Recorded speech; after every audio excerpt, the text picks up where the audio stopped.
আমার আবার কথায় কথায় ঠান্ডা লাগার ধাত। এদিক থেকে ওদিক হলো কি ঠান্ডা লেগে গেল। ওষুধ তো আমার চলতেই থাকে, কিন্তু ইদানিং একটা টোটকা কিন্তু আমাকে দারুণভাবে হেল্প করেছে।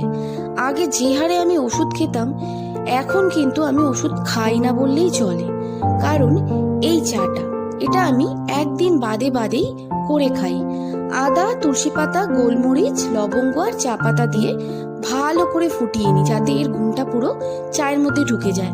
তারপর একটা কাড়া তৈরি করে নিই। আমি কিন্তু এটা একদিন বাদে বাদেই খাই। সত্যি এত ভালো রেজাল্ট দেয় যে কি বলবো। তোমরা হয়তো অনেকেই জানো বা এটা করে খাও, কিন্তু যারা এখনো জানো না বা যাদের আমার মতো ঠান্ডা লাগার ধাত আছে, তারা কিন্তু একবার ট্রাই করতে পারো। হ্যাঁ, এটা কিন্তু একদিন বাদে বাদেই খেতে হবে। এই নাকি একদিন খেলে আর 1 মাস খেলেই না, একদিন বাদে বাদে খেলেই কিন্তু এর দুর্দান্ত রেজাল্ট পাবে। সত্যি চাটা একবার করে খেতে পারো। সবাই ভালো থেকো, টাটা।